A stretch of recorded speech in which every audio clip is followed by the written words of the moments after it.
Согласно преданиям, предки башкир пришли на Южный Урал, следуя за вожаком волчьей стаи. Так возник их этноним. Башкорт означает «главный волк». На протяжении веков башкирский народ пополнялся за счет различных племен, в избытке поставлявшихся Великой степью. К эпохе позднего Средневековья насчитывалось около 40 башкирских родов. Они были рассеяны по территории всей исторической Башкирии, от Камы до Тобола. В нашем фильме мы расскажем об одном из них.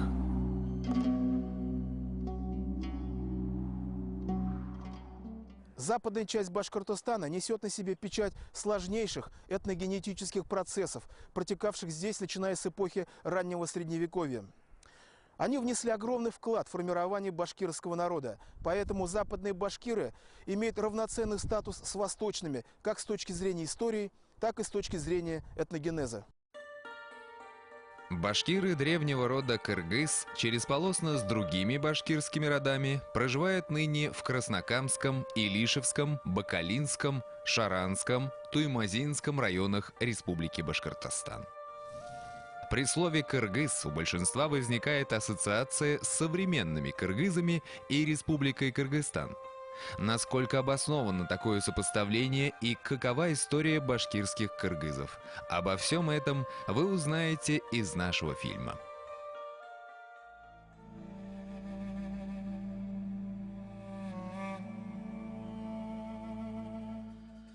В третьем тысячелетии до нашей эры у стен древнего Китая появились странные для китайского глаза племена. Они были рослыми блондинами с голубыми глазами. На протяжении многих столетий между жителями Поднебесной и рыжеволосыми дьяволами, как окрестила пришельцев легендарная традиция, шла ожесточенная война. Китайское упорство, хитрость и коварство взяли верх над доблестью и простодушием северных кочевников. Рыжеволосые дьяволы были оттеснены далеко на север, в Южную Сибирь.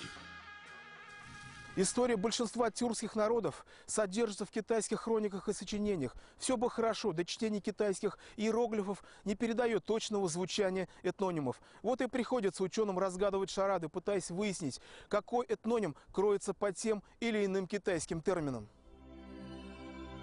Этноним «кыргыз» графически выражался китайскими иероглифами, передававшими аббревиатуру «гяньгунь» или «хягас». Таким образом, гяньгуни и хягасы китайских источников соответствуют енисейским кыргызам. Впервые енисейских кыргызов упоминает отец китайской истории Сыма Тянь. Описывая походы основателя хунской державы Богатура, совершенные им в начале III века до нашей эры, историк пишет: позднее, когда Богатур покорил на севере владения хуньюев, Цуйше, Динлинов, Гяньгуней, то есть киргизов, и Синьли, все знатные люди и сановники хуннов подчинились ему. Сыма Тянь, Шидзи, 1 век до нашей эры. Бұрынғы башқұртлар арасында бик аз санлығына қырғызлар да болған. Мына шулар белән алар бергә яшәп, ассимиляцияга берилеп, безнең аруның исеме Кыргыз булып киткән. Этнограф Кузиев Руденконың сүзләрен куәтләп, Кыргыз башкортларын борынгы Енисей токымларын дип исәпләгән. Алар Енисей елгасының башланган урыннарында, ягъни әлеге Краснояр өлкәсенең көньягында, Минусин казанлыгында яшәгәннәр. Войдя в состав державы Хунну на правах федератов, кыргызы составляли ее западное крыло. Участвовали в походах и плавили отличную сталь для вооружения и доспехов хунских воинов. Пример кыргызов ярко иллюстрирует относительность физиометрических признаков человека перед фактором времени. Современные кыргызы являются преимущественно монголоидами, тогда как древние были ярко выраженными европеоидами. Вот как описывает их хроника эпохи династии Тан. Хагас есть древнее государство Гяньгунь. Владение Хагас некогда составляло западные пределы хуннов. Народонаселение простиралось до нескольких сот тысяч. Строевого войска 80 тысяч. Жители вообще рослые, с рыжими волосами, с румяным лицом и голубыми глазами. Черные волосы считались нехорошим признаком. Мужчины носили кольца в ушах. Они горды и стойкие. Храбрые из них татуируют руки себе, а женщины по выходе замуж татуируют себе шею. Любые сведения требуют сверки с независимыми от них источниками, дабы установить их аутентичность. Данные китайских хроник попробуем сравнить с арабо-персидскими сочинениями. Персидский автор Гордизи считал, что кыргызы происходят от славян. Признаки славянского происхождения еще заметны в наружности кыргызов, а именно красные волосы и белая кожа. Гордизи, Зайн аль-Ахбар, XI век.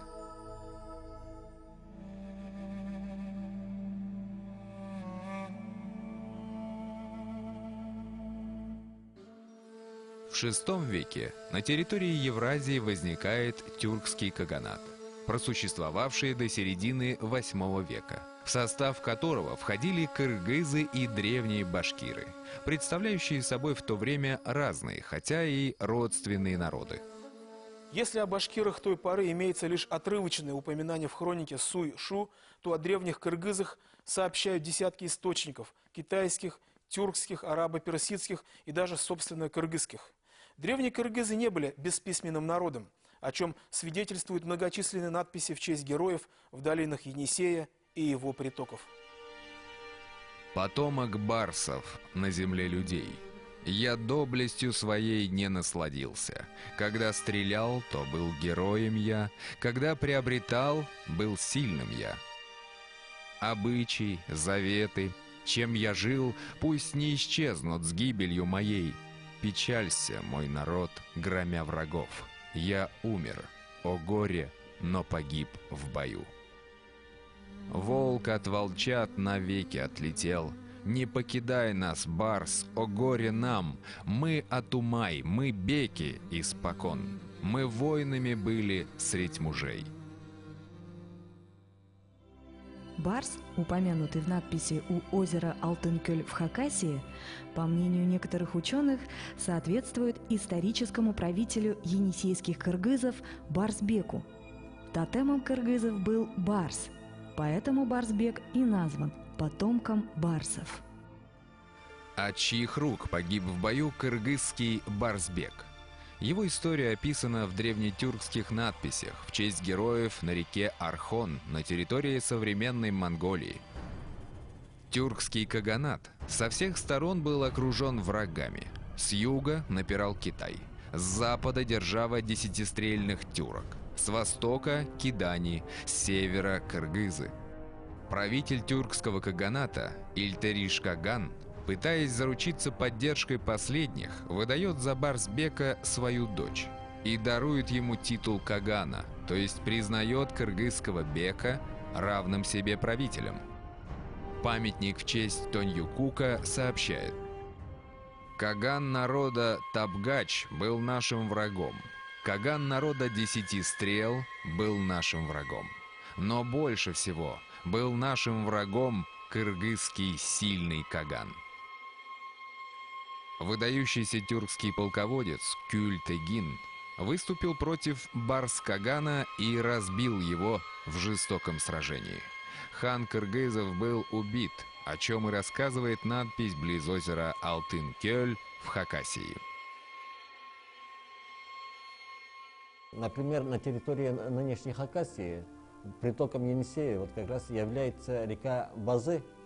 Там даже город есть в устье, Усть-Базинск. И вот несколько у нас гидронимов есть с названием Базы. По территории Илишевского района протекает Базы, вот как раз.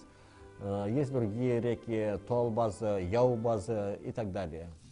Гражданская война, вспыхнувшая в Каганате, вынудила башкир искать новые места для проживания. Они уходят на Южный Урал, где, покорив местные венгерские и сарматские племена, дают начало новой башкирской народности. Вскоре их примеру последуют и кыргызы, но до этого им пришлось пережить период собственного великодержавия.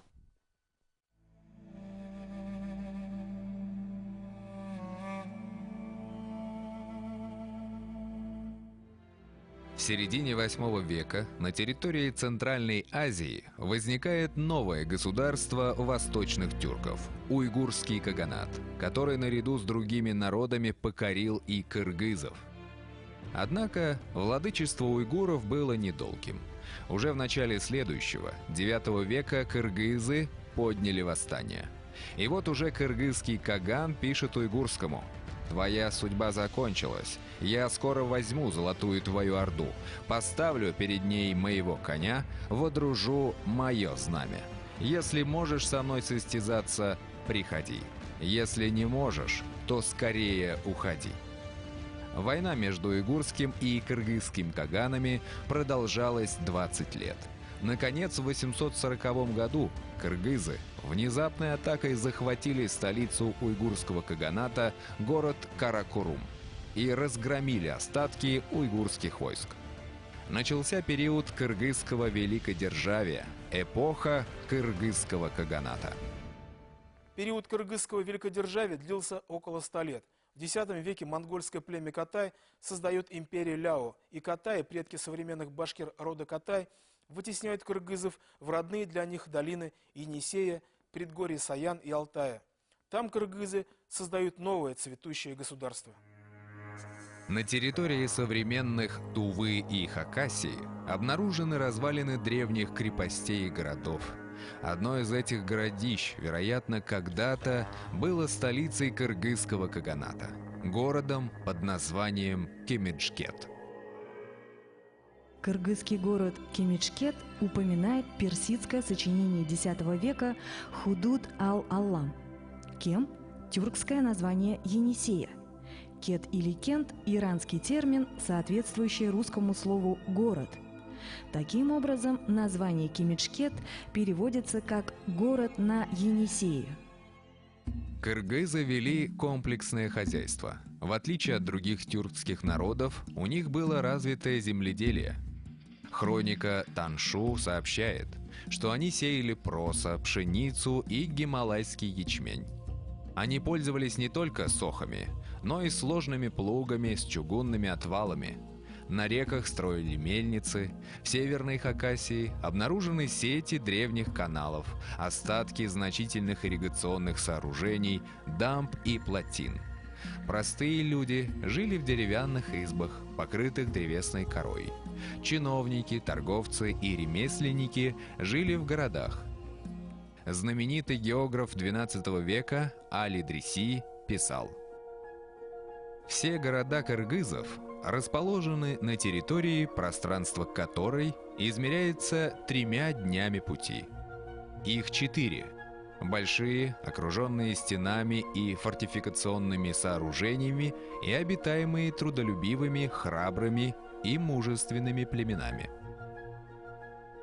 На карте Али-Дриси эти города обозначены под названиями Нашран, Хирхис, Хакан-Хирхис, Даранд-Хирхис. Город, в котором живет царь кыргызов, продолжает Али-Дриси, очень укреплен, окружен стенами, рвами и траншеями.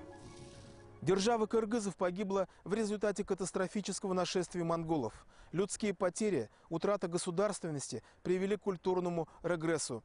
Города кыргызов пришли в запустение, была позабыта древняя руническая письменность, а остатки некогда многочисленного народа растворились среди сибирских племен. Однако потомки енисейских кыргызов сохранились в составе современных башкир.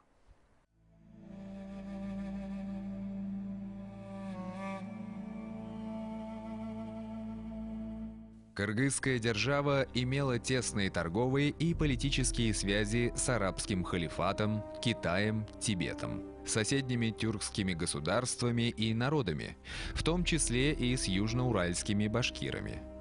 Персидский историк XI века Абу Саид Гордизи приводит интересные сведения о взаимоотношениях древних башкир и кыргызов. В IX-X веках Башкирия на правах вассального владения входила в состав хазарского каганата со всеми вытекающими отсюда последствиями. Башкирский князь был на службе у своего сюзерена. Абу Саид Гордизи пишет: «Этот Башджурт был одним из хазарских вельмож и жил между владениями хазаров и кимаков с 2000 всадников. Хазарский хан отправил к Башджурту человека, требуя, чтобы он прогнал славянина. Под последним следует традиции отождествления кыргызов и славян. Гордизи имеет в виду кыргызского хана. Он, славянин, послал человека к Башджурту, заключил с ним дружбу и этим усилился. Тому племени, которое собралось около него, он дал имя Кыргыз». Как нам кажется, именно в этот период, то есть в IX или X веках, когда, по словам Гордизи, был заключен союз между башкирским и кыргызским предводителями, в Башкортостан переселяется группа енисейских кыргызов. Они расселяются на западе нашей республики и принимают участие в формировании башкирского народа.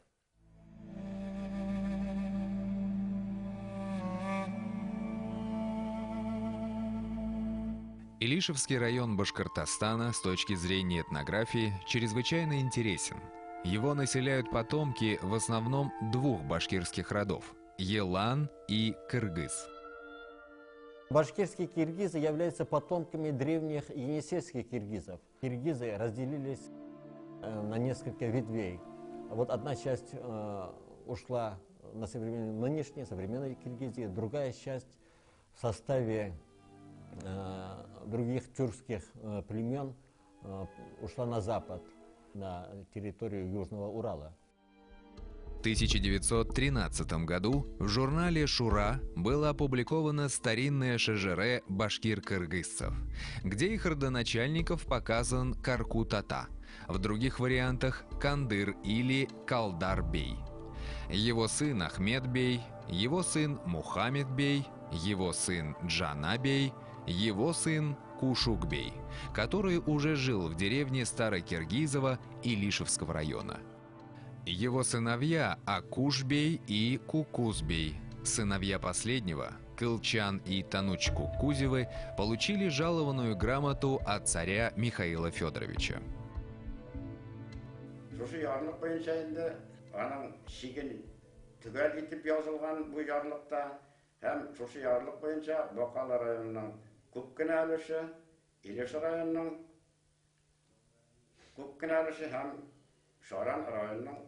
Көп өлеше кіре қырғыз болсына. Демек, бұл орынларда енді башқұртлашқан қырғызлар ешеген болып шыға. Мұнда енді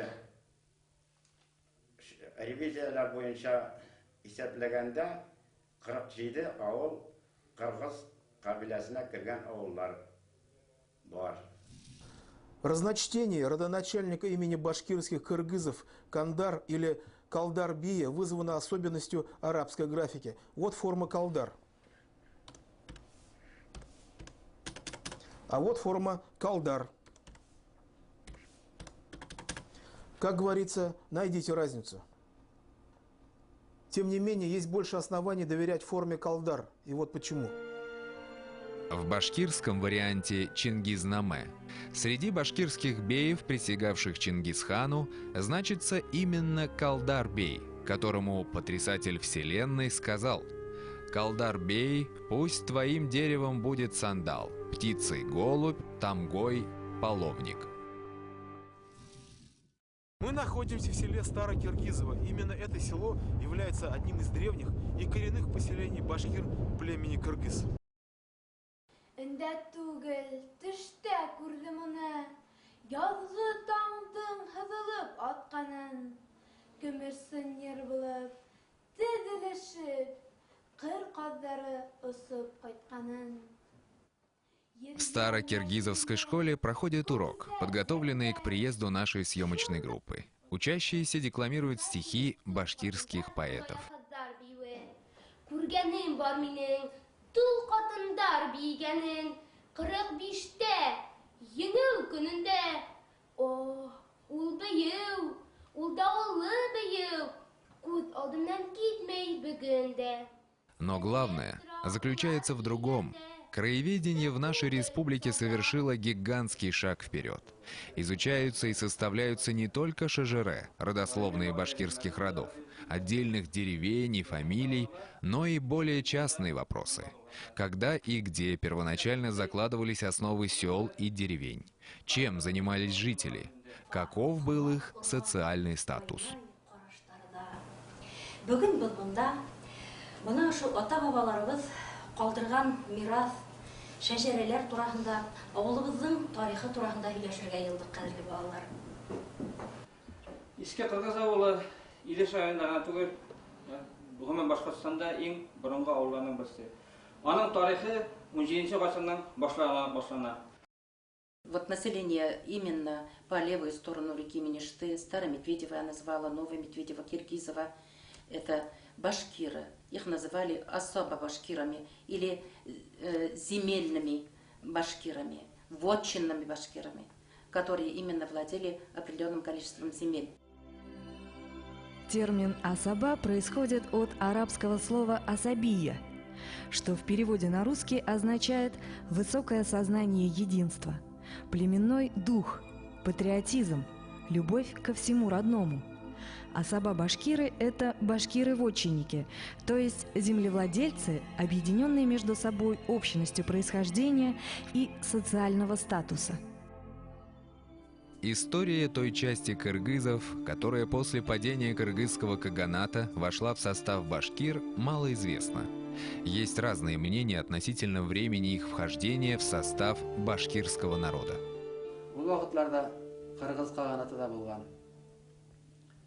Маңда 209 жылына Шыңғыс хан тарафынан басып алынғаш, бұл қабилелер біраз тарқалып, қайбір руларға бөлініп, қабилелер кәшерниклар болып кетіп, Орта Азияға таба келелер. Қыпшақ руларына еріп, Йылан, Панлы, Гәрә, Қаршын рулары қабилелер білән Бөгелмә қалқулығына келелер. Сізнің балаларығыз һәм өзігізнің яши тұрған дәуірігіз, балаларының балалары яши тұрған дәуір соғырсыз, ызғырсыз, талашсыз, дуслық, татулық, мұллық, күр рухлы, яқты, көңіллі, бәхітті кішілер дәуірінде яшасындар еді. Амин.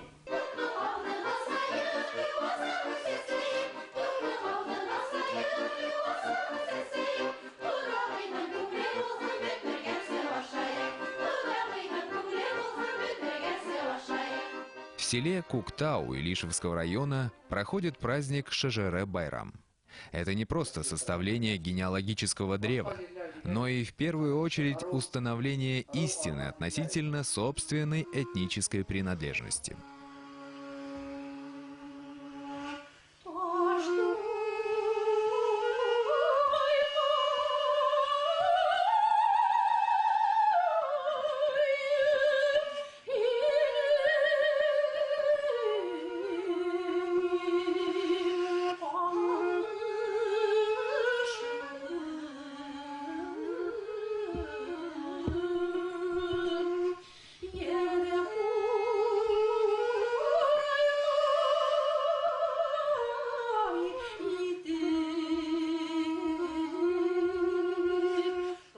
Сколько было в свое время, да и сегодня нет-нет да возникают разговоры о том, что татарское население республики, благодаря административному ресурсу, переписывается в число представителей титульного этноса. В беспочвенности этих измышлений убедились в первую очередь те, кого считали записанными башкирами.